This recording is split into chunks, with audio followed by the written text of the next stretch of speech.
Hello, grade 8. Welcome again to another episode of our video discussion for this first quarter. Okay, so in this video, we are going to discuss the third topic of our third module.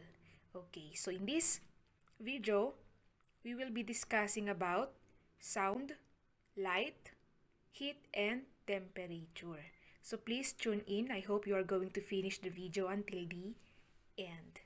Okay?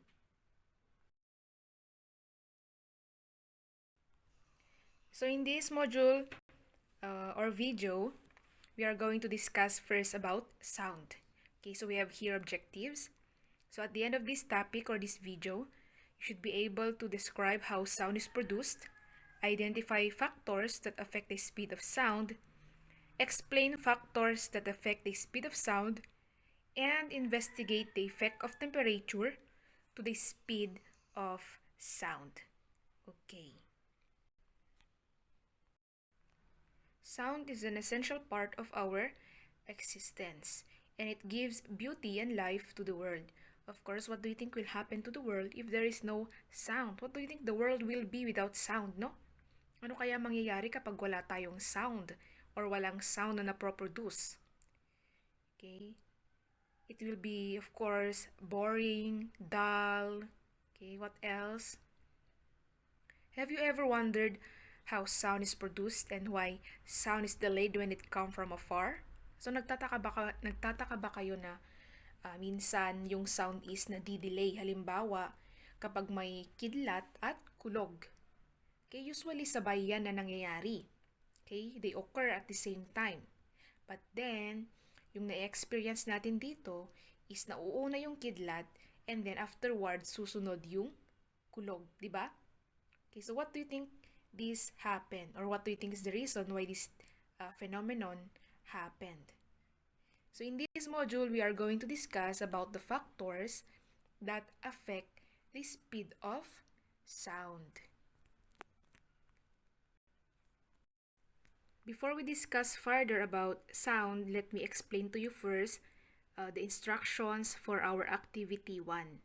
Okay, so in this activity, you will be needing these materials: 2 metal spoons and a yarn. Okay, you can make use of any material that you can use later on to tie the metal spoon. Okay, kahit anong material na pwede nyong gawing panali.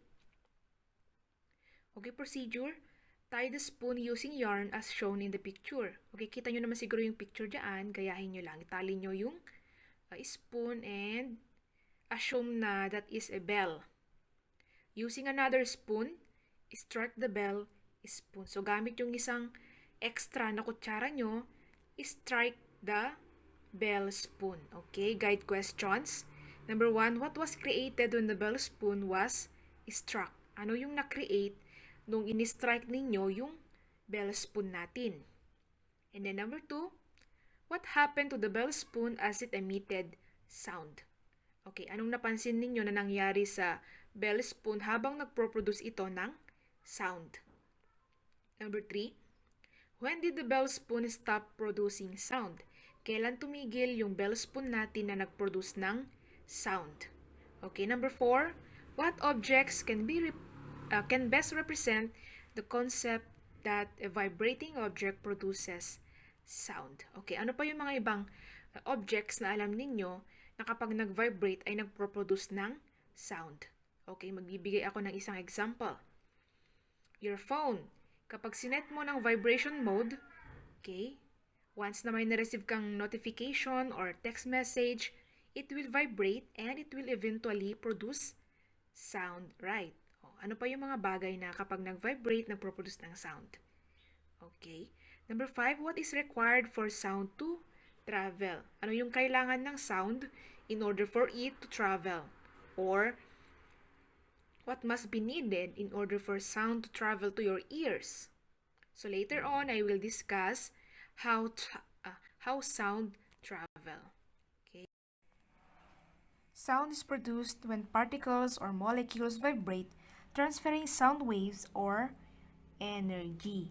Okay, so when the particles or molecules of objects, okay, when they vibrate, course, yung mga molecules, magbabangga-banggaan sila. And then kapag nagbabangga-banggaan yung mga molecules rapidly, doon na nagkakaroon ng sound. Okay, when an object is struck, the molecules of the objects will vibrate, producing sound energy. Okay, when an object is struck daw. So kapag yung object in-strike natin or pinatit natin, Tagalog Ilocanon Okay. Halimbawa sa ating experiment, when we strike the bell spoon with another spoon or metal, okay, the object or the bell will vibrate. So kapag nag-vibrate yung bell, yung object, yung mga molecules sa loob nito will also move and vibrate rapidly. Kapag nag-vibrate yung mga molecules sa bell or sa object, magbabangga-banggaan sila, and then, doon na nagkakaroon ng sound. Okay? The molecules in the air around the vibrating object will also be affected and vibrate, affecting again another molecule to molecules until the sound wave reaches the ears. Okay. So ngayon, ma'am, paano nakakarating yung sound sa ating ears? Okay. So, yung mga molecules ng gases or yung air sa surrounding ng bell, okay, mahahawaan sila na mag-vibrate. Okay. For example, mayroong mga oxygen molecules, okay, molecules of oxygen surrounding that bell. So when the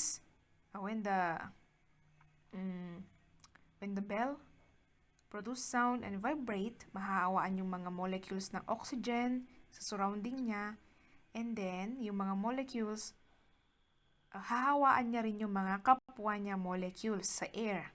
Okay, magbabangga-banggaan sila hanggang sa yung sound wave or yung sound energy na pinoproduce nila makarating sa ating tenga. Okay. So, in order for sound to travel, it needs a medium. Okay? Medium, yun yung, kumbaga, dadaanan niya. Yun yung way niya para mag-travel.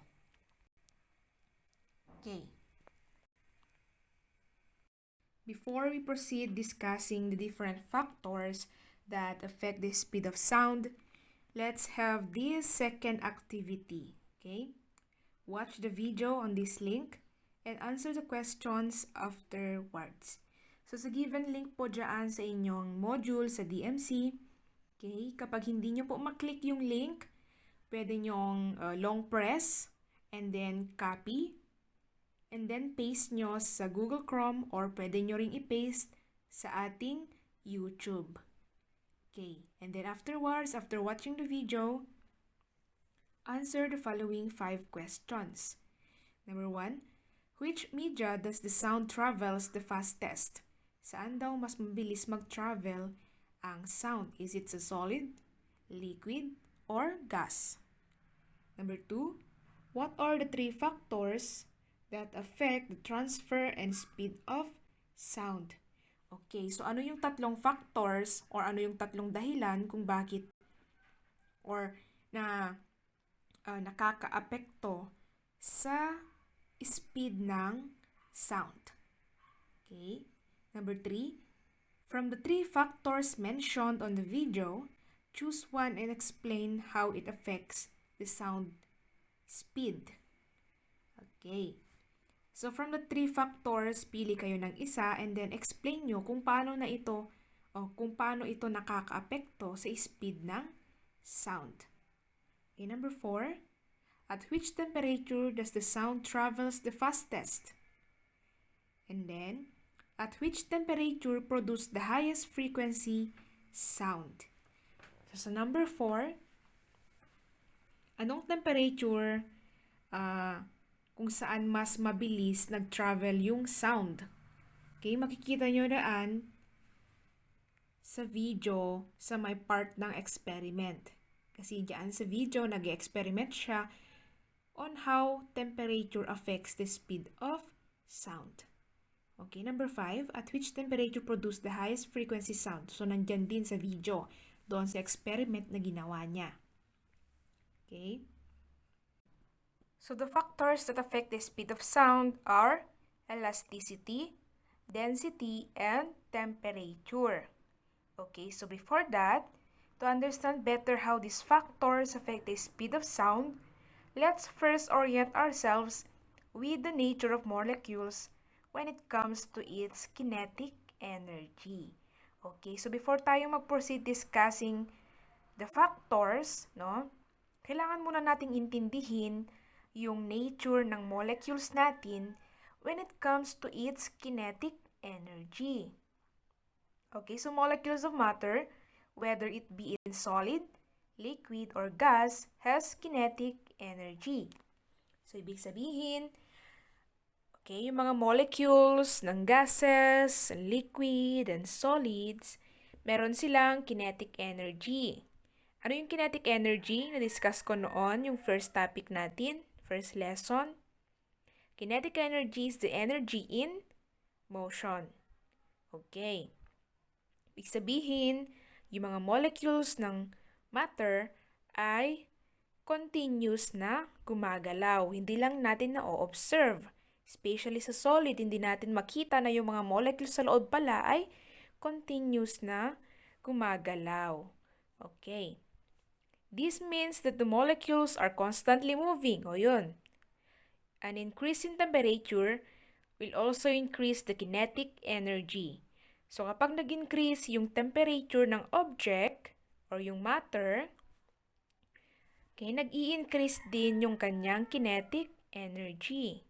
Halimbawa, kapag yung tubig, yung water, okay, pinakuluan natin, nag-increase yung temperature, the kinetic energy of the water molecules will also increase. So, paano natin mapapansin na yung molecules ng tubig ay nag-increase? Or yung paano natin mapapansin na yung kinetic energy ng molecules ng tubig ay nag-increase? Okay, saka lang natin mapapansin na yung kanyang molecules ay nag-increase ang kinetic energy kapag nag-start na mag-boil. Okay? Or pa-boil pa lang. Okay, mapapansin natin na yung tubig kapag malapit ng kumulo ay gumagalaw, nagfo-form ng mga bubbles. Okay. So, ibig sabihin, doon na nag-i-increase yung kanyang kinetic energy due to an increase in temperature. Okay, paano naman kapag sa solid, paano natin mapapansin na yung kinetic energy ng mga molecules ng solid ay nag-i-increase? Example, yung candle, yung kandila. So, once yung kandila nasindihan and then nag-start na mag-melt, nag-start nang matunaw yung candle, that is the time na mapapansin natin na yung kinetic energy ng molecules ng solid na candle ay nag-i-increase kasi gumagalaw, nagme-melt. Okay? So take note that sound propagates when molecules vibrate and emit sound waves. Okay, so take note, no, kanina gaya nga ng sabi ko na sakalang nagkakaroon ng sound kapag yung mga molecules ay nag-vibrate at gumalaw. When we say vibrate, okay, that is the movement of the molecules back and forth rapidly. Okay, back and forth and in a fast, very fast motion. And emit sound waves. Okay, when molecules vibrate, this means that their kinetic energy has increased and the molecules are moving rapidly. Okay, ibig sabihin kapag nag-vibrate, yung mga molecules, okay, since gumagalaw sila ng mabilis, ibig sabihin nag-i-increase din yung kanyang kinetic energy. Okay, and then, yun na, the molecules are moving rapidly. The first factor that affects the speed of sound is elasticity. So what is elasticity? Elasticity is the ability of a deformed material to return to its original form, shape, or size after removing the force that causes the deformation. So, elasticity yan yung ability ng isang object na bumalik sa dating form niya once na na-deform siya. For example, yung metal, once na binend natin, pwede pa ulit ibalik. Ibig sabihin, yung metal ay elastic. Pwede lang siya bumalik sa dati nitong form. Example of elastic materials are steel and rubber. Of course, rubber. The molecules and or atoms in these materials have strong attractive forces between them, thus allowing sound waves to propagate faster as the molecules are not very far from each other. This also explains why sound travels faster in solid. Okay? So the molecules in elastic objects, sa mga elastic na materials, okay, yung mga molecules nila are tightly packed or it has a strong attractive forces. Yung mga forces that bind the molecules together are strong enough. Okay? Hindi gaya sa liquid and gas, I should say, the attractive forces or the force that pull the molecules together is weak. Okay? So, ibig sabihin, kapag strong attractive forces between the molecules, kahit nasawaan, ibig sabihin, yung mga molecules nila ay magkakadikit-dikit lang, hindi sila magkakalayo. Kapag ganon, mas mabilis mag-travel or mag-propagate yung sound kasi mas greater yung rate na mas madami siyang mabanggang molecules kapag nag-vibrate sila. No? Since magkakalapit lang sila, of course, malapit lang yung mga babanggain nilang molecules kapag nag-vibrate. So doon, mas mabilis nag-travel or magta-travel ang sound. This also explains why sound travels faster in solid. Yan, kaya mas mabilis mag-travel ang sound sa solid. Okay? Another factor that affects the speed of sound is the density. So what is density? Density is an object's mass per unit volume, which is obtained by dividing the mass of the object by its volume. It describes how compact the atoms and molecules in an object. Okay, so density, that is the amount of molecules or atoms in a given unit volume. Like for example, yung unit volume sana ng isang liquid, let's say cubic centimeter, sa loob ng isang cubic centimeter, kada isang cubic centimeter, ilan yung nandoon na molecules or atoms ng tubig. Okay, so yun yung density. Sa loob ng isang unit volume or cubic centimeter, kung ilan yung number ng molecules na nandoon, yun yung kanyang density. Okay, so parang similar din siya sa mass, kung gaano kabigat at kagaan ang isang object. Pero hindi siya totally mass. Okay, magkaiba sila. Ang density, mass per unit volume. Okay, mass is the amount of molecules present in an object. Okay, so in a less dense objects, the molecules are less compact. So sa mga object na less dense or mababa lang yung kanyang density, ibig sabihin na yung mga molecules sa loob ng isang cubic centimeter, for example sana, konti lang. Hindi sila ganun ka-compact. Hindi sila ganun ka-compressed. Okay, so kapag ganun, sound propagation is slower. Okay, kasi nga, kukunti lang yung mga molecules and then hindi pa sila compact, hindi sila dikit-dikit. Of course, the result is slower mag-travel or mag-propagate ang sound. Meanwhile, in a denser object, the molecules are more compact or closer to each other. Okay, samantala kapag yung isang object ay greater ang kanyang density, okay, ibig sabihin mas compact and mas compressed or dikit-dikit yung kanyang molecules. Okay? This allows sound energy to travel faster. So parang sa elasticity, na kapag yung mga molecules ay compact, dikit-dikit, mas mabilis mag-travel ang sound. Okay, so the same din sa mga bagay na greater ang kanilang density. Okay, more denser. The molecules can vibrate faster and can transfer sound.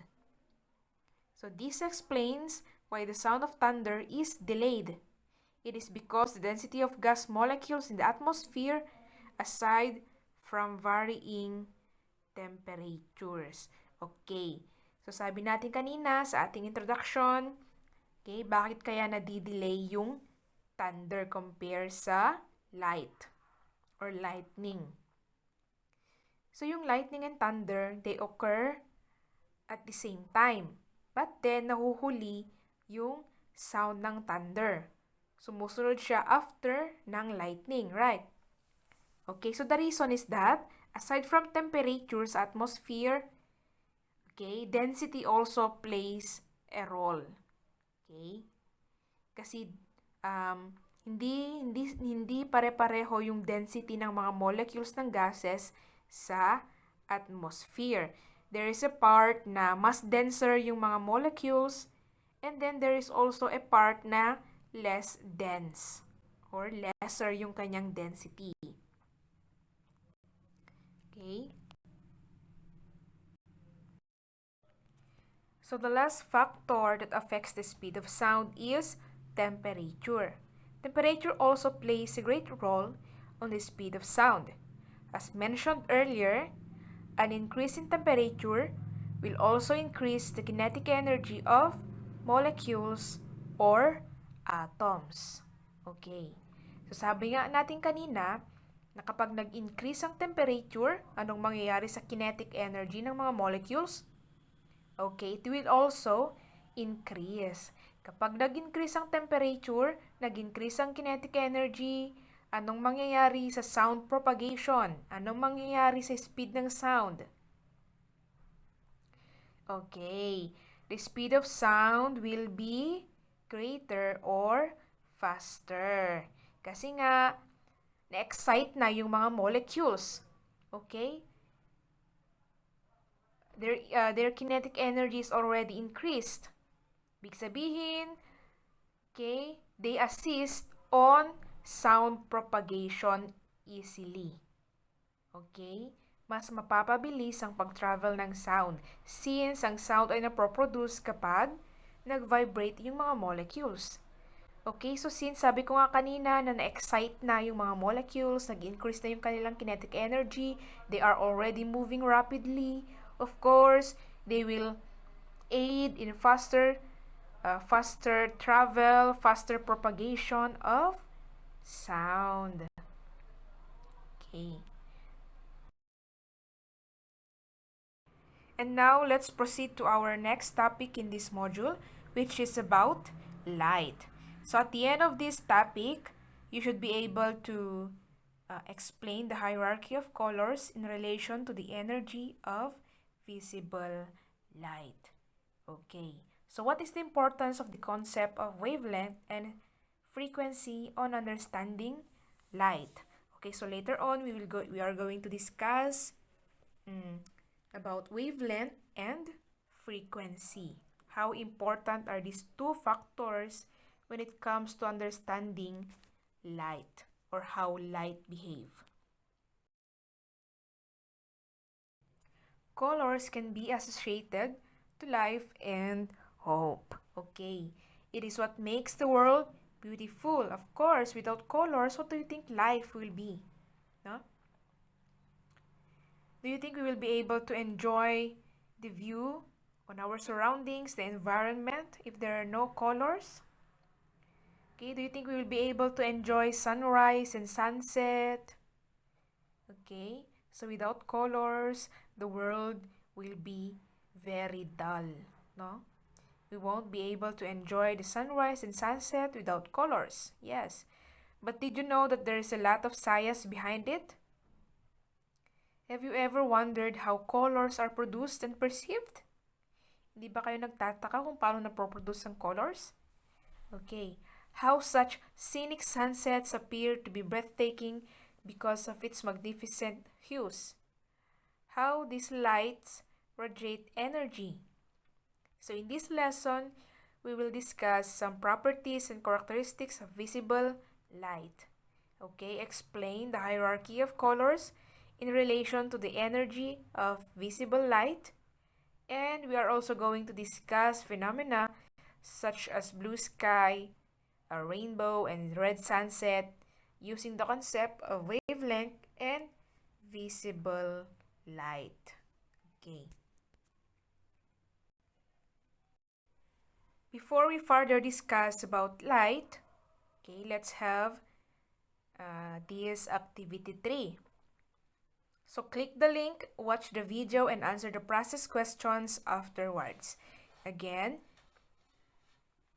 muli ko pong ipapaalala na kapag hindi po maklik yung ating link dyan, pwede nyong ilong press and then copy and then paste it on your YouTube or Google Chrome. Okay. Kapag wala po kayong internet connection later on, okay, just listen to me, okay? So, which has the highest energy among the colors in a rainbow? Okay, so based on the video and later on our discussion, you'll be able to answer these questions. Okay, so, which color of the rainbow has the highest energy? Okay, among the following colors of the rainbow, which has the least energy? Alin naman yung may pinakamababang energy? Which color of light has the shortest wavelength? Okay. Which color of light daw ang merong pinakamaliit na wavelength? And what are your observations on the experiment done on the video? Is the video helpful to you in understanding properties and characteristics of light? Why? Okay. So, if you have an internet connection, please watch the video and especially on the part where the teacher conducted an experiment on light. Okay?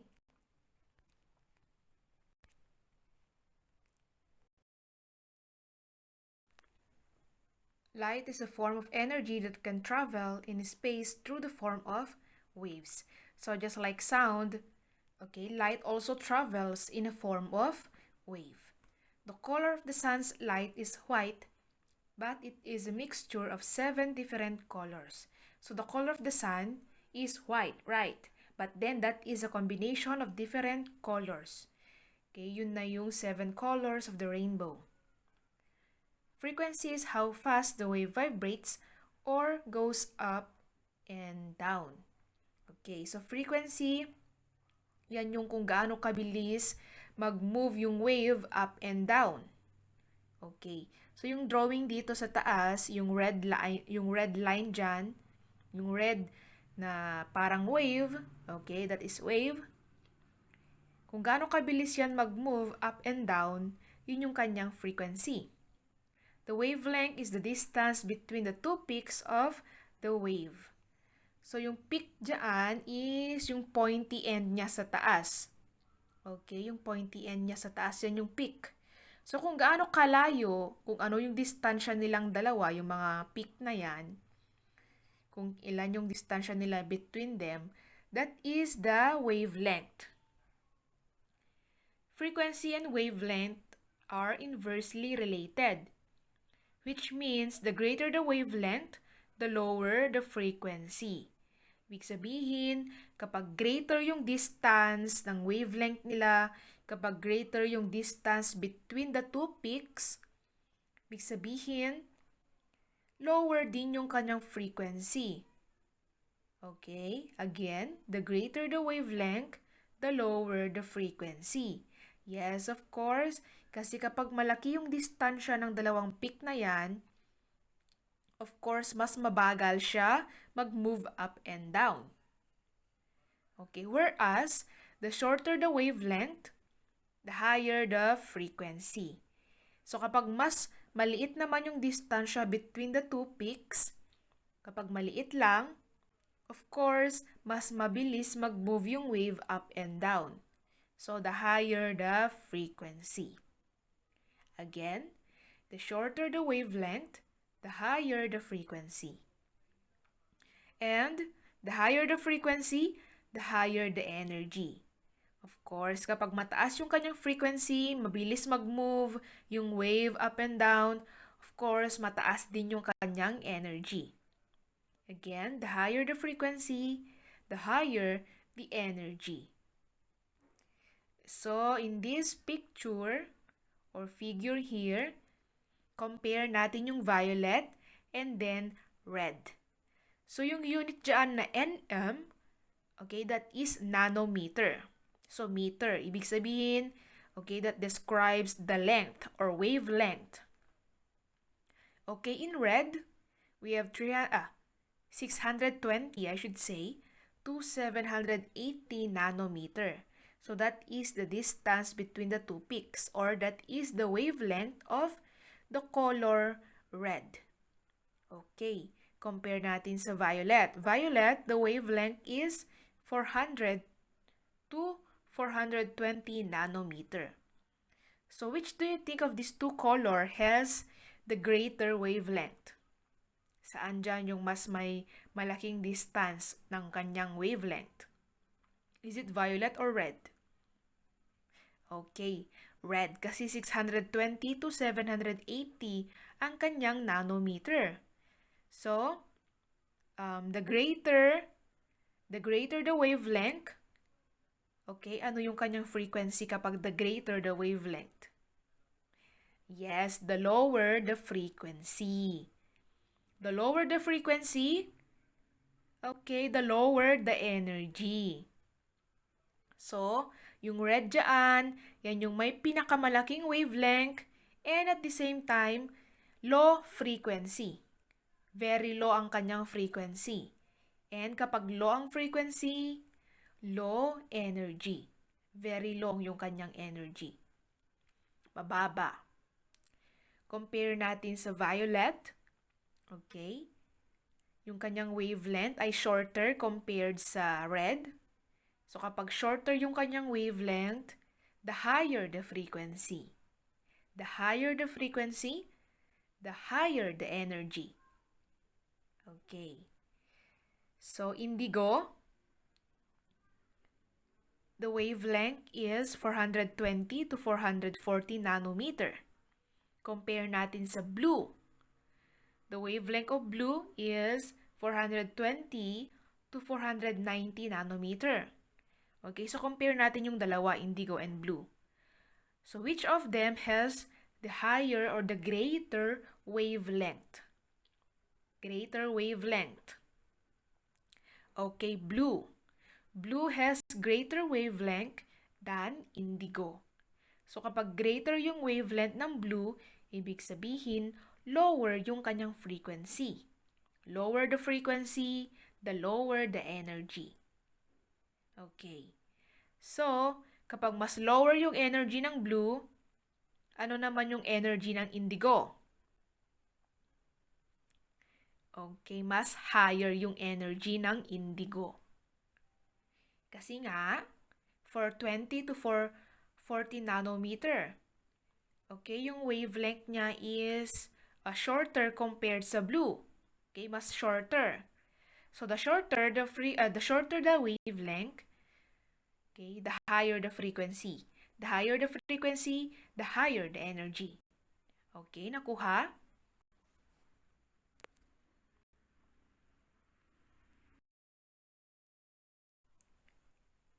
Ayan.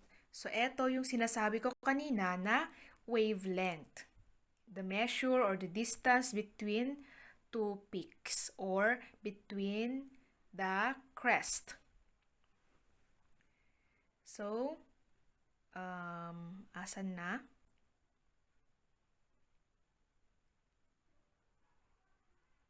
Red being the color with the greatest wavelength. Okay? Red has the greatest wavelength. So kapag greater ang wavelength, okay, the lower the frequency, the lower the energy. With the greatest wavelength, and violet being the color with the lowest wavelength. So violet has the lowest wavelength.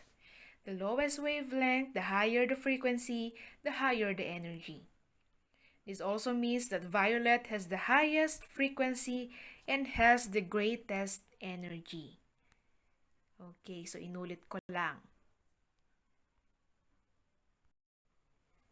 And now let's proceed to the wave-like behaviors of light. So we have reflection. Reflection, waves of light are reflected and enables us to see objects.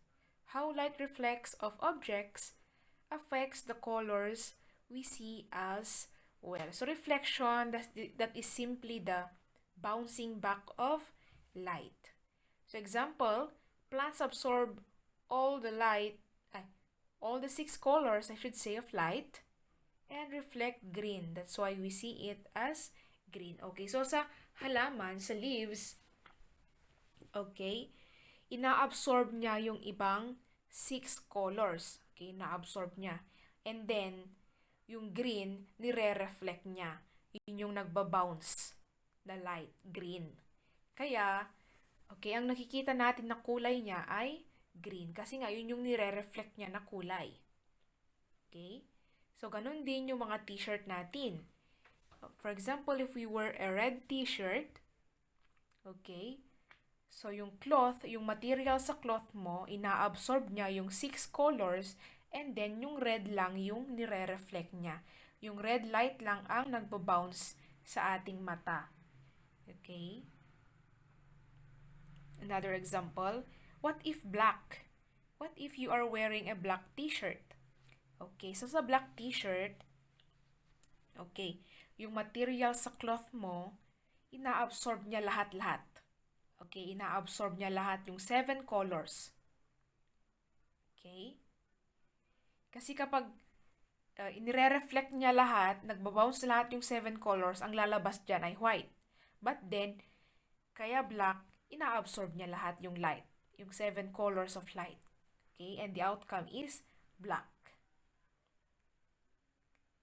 And then, let's proceed to refraction, a change in the direction of light when it moves from one medium, like air, to another medium, like water. It can change the speed of light. So, example of refraction is when you put a straw in a glass of water, in a clear glass of water. So, kung titignan ninyo, no, parang yung reflection ng straw, okay, para siyang nabali. Okay? Para siyang naputol. Parang kung titignan mo, hindi na sila magka-connect. So, try nyo maglagay ng straw or kutsara or any stick sa clear glass of water and then observe nyo sa labas. Okay. So, that is an example of refraction. Nagbe-bend yung light. Okay? Nagbe-bend yung mga light doon sa straw. Okay? For example, pink sana yung straw.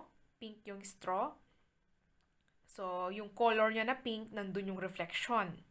Na-absorb niya lahat and then, ni-reflect niya yung red and anong color combination para maging pink. Okay? So, kung ano man yung mga color na nagko-combine para maging pink, yun yung mga nire-reflect niya, ina-absorb niya lahat, o nandun yung reflection. Refraction naman is kung paano mag-travel yung reflection na yon ng light sa ating mata, no? Since nandun siya sa loob ng tubig, okay, and a clear glass of water, sa glass, that is a transparent glass, okay, naapektuhan yung pag-reflect ng light, yung pag-travel ng light. Okay, ang mangyayari, nagbe-bend siya. Next is diffraction. Light waves encounter an object or obstacle or pass through an opening, they will bend. Okay, so example nito is the silver lining around clouds as well as the patterns of light from the surface of a compact disk. So example ng diffraction is kapag may makapal na ulap and then yung source ng light nasa likod, for example yung araw nasa likod ng clouds, no? Kung mapapansin ninyo na parang merong silver na lining na light sa surface or sa lining mismo ng clouds. Another example is, okay, yung object, yung baso, lagay mo sa table, and then maglagay ka ng malakas na flashlight sa likod niya, and then observe mo sa harap, mapapansin mo na magkakaroon ng shape na line, kumbaga merong light na nag-shape sa baso. So that is diffraction. As the light hit the object, it bends. Okay.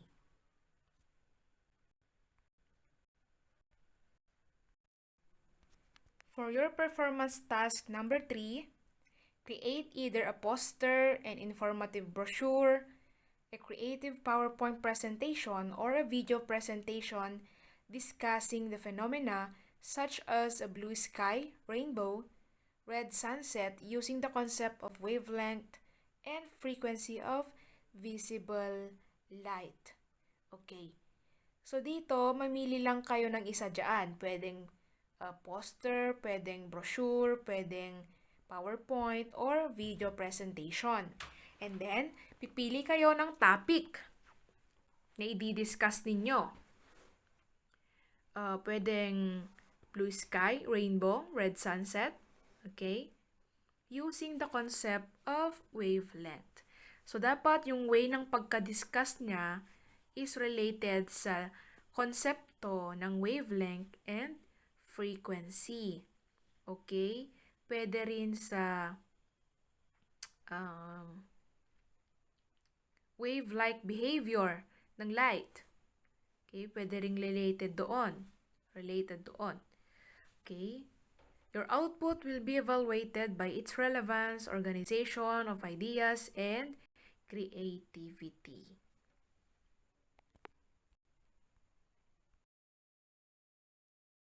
And for the last topic for this module, we have the heat and temperature.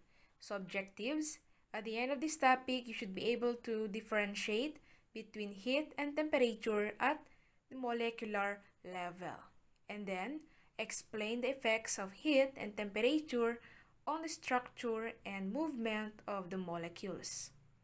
So, what is the importance of the relationship of heat and temperature on the phase change of matter? Gaano kahalaga yung relationship ng heat and temperature sa pagbabagong anyo ng mga matter, no?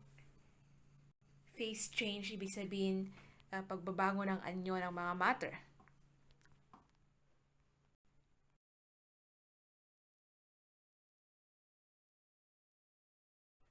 For the last activity, for this module, please prepare these materials. We have hot water, metal spoon, and then a cup. Okay, procedure. Pour hot water in a cup. Number 2, place your palm on top of the cup. Okay, be careful not to touch the hot water. And then write your observation. So, lagay nyo yung kamay ninyo sa taas ng cup na may mainit na tubig. Huwag nyong hahawakan. Lagay nyo lang sa taas ng cup. Okay? Number 3, put a metal spoon in the cup. Lagay nyo yung metal na spoon sa mainit na cup ng tubig. Let it stay for 5 minutes. Okay, hayaan nyo mag-stay ng 5 minutes. Number 4, touch the cup with your hand. Okay, write your observation. Hawakan nyo yung mainit na cup, pero dahan-dahan lang. Number 5, take out the spoon and touch it. Write your observation. Ngayon, tanggalin ninyo yung kutsara na nilagay ninyo and then hawakan ninyo and then write your observation. After the activity, answer the 5 process questions here. What is being transferred on the spoon when you place it in hot water? Ano yung na-transfer sa spoon noong nilagay mo sa hot water? Anong klase ng energy? Number 2, what is being transferred on the cup when you put hot water on it? Ano naman yung energy na na-transfer sa cup nung nilagyan mo ng mainit na tubig? Number 3, what is being transferred on your hand when you touch the cup? Ano naman yung na-transfer sa kamay mo nung hinawakan mo yung mainit na cup? Okay, anong energy ulit? Number 4, how hot is the water do you think? Gaano kainit yung tubig sa tingin mo? Ano kaya yung temperature niya? Number 5, how could you think how cold do you think it is the spoon before placing it in hot water? Gaano kalamig naman yung spoon bago mo nilagay sa mainit na tubig? So, those are the 5 questions. Okay, so heat is a form of energy that can be transferred from a body of higher temperature to a body of lower temperature. So, ibig sabihin na yung heat energy ay natra-transfer from object na may mainit na temperature papunta sa malamig na temperature. Hindi naman pwede na yung init, yung heat energy is galing sa cold papunta sa hot. No, dapat from hot to colder body. And then the unit for heat energy is joule. So how heat is transferred? Paano natra-transfer ang heat? Heat is transferred through conduction, convection, and radiation. So the heat being transferred from the hot water to the cup and spoon is an example of conduction. So conduction, yan yung transfer ng heat energy through direct contact. So nung hinawakan mo yung cup, okay, that is conduction kasi meron kang direct contact sa cup. Ganon din yung spoon nung nilagay mo sa mainit na tubig. Okay? Merong direct contact yung heat energy tsaka yung spoon. That is conduction. Okay. So while the heat that is transferred to you when you place your hand on top of the hot cup water without touching it is an example of radiation. So radiation, yan yung pag-travel ng heat through the atmosphere or through empty space. Okay? So, nung nilagay mo yung kamay mo sa taas lang ng mainit na cup with water, nung hindi mo hinawakan, nasa taas lang, okay, that is radiation. Radiation is the transfer of energy from the air or space. Next is convection. Convection is the transfer of heat energy through a fluid, liquid or gas caused by molecular motion. So, yung convection naman, yan yung circular na movement ng liquid. So, bakit gumagalaw ng pa-circular motion yung liquid? So, kapag once na nag-boil yung tubig, kumulo, yung malamig na tubig sa taas niya, gagalaw pa pababa, pupunta sa baba. Okay? And then, yung mainit na nasa baba, okay, maitutulak pupunta sa taas. And then, kapag nasa taas na yung mainit na tubig, medyo bababa kasi meron siyang contact sa outer atmosphere. It will slightly cool down. And then, kapag bumaba konti yung temperature, okay, bababa ulit siya sa baba. Okay, paikot-ikot lang. The hotter temperature will go upwards, and then the colder the temperature will go backwards, and then the cycle repeat itself. So that is convection, circular movement.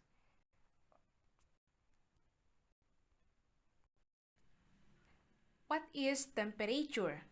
Temperature is the measure of hotness or coldness of an object, a body, or a substance. So temperature, yan yung measure na or measurement kung gaano kainit at kung gaano kalamig ang isang object. So aside from using our senses to measure the hotness or coldness of an object, there is more accurate way of measuring temperature. So aside from using our sense of touch to measure how hot and how cold an object is, Okay, meron tayong ginagamit na tool to measure accurately the temperature of an object. We have thermometer.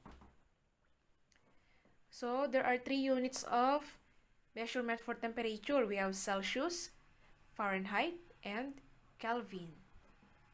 So, temperature is also described as the average kinetic energy of the molecules of the objects or substance. So, the higher the energy, the higher the kinetic energy, the faster the molecules move, and thus the temperature is higher. Okay. So, have you ever wondered what happens when the temperature of a substance change?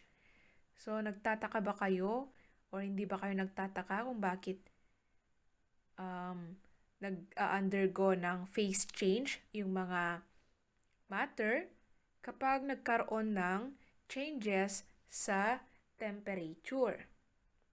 Halimbawa, kapag yung liquid, okay, kapag pinainit natin, the temperature increases, okay, it will boil, and then the liquid will turn into gas. Okay. Another example, the solid, when we subject it to temperature, higher temperature or heat, okay, temperature will increase, and then the solid, like for example, the candle, it will melt. The kinetic energy has increased. That is why the molecules in solid also move rapidly and they move faster, allowing them to escape into a liquid. So when the temperature of a substance changes, its molecular structure and movement also change, which result in what we call the phase change. So gaya nga ng sabi ko kanina, kapag nagkaroon ng increase in temperature, nagkakaroon din ng pagbabago sa kinetic energy ng mga molecules and then sa kanilang movement and of course sa kanilang structure. Like for example, kapag yung liquid nag-boil at the temperature of 100 degrees Celsius, nag-i-increase yung kanyang kinetic energy, and then, okay, from liquid, nagiging gas. Okay, take note that during these phase changes, the temperature of the substance or object does not change, but only the amount of energy. Kapag yung matter, nandun na siya sa stage ng phase change, malapit na siya doon sa phase change, malapit na magbago from another state to another, no? Hindi na po nagbabago yung kanyang temperature. Ang nagbabago lang doon ay yung kanyang amount ng energy. We also have here the different types of phase changes. We have melting, that is solid, naging liquid. Solidification, that is liquid, naging solid, like ice. Evaporation, from liquid to gas. Condensation, from gas to liquid. And then sublimation, from solid, naging gas. Okay. That ends our video discussion for Module 3. I hope you tune in, and then good luck on answering your activities for the Module 3. Once again, thank you. Tune in again for our video discussion on Module 4.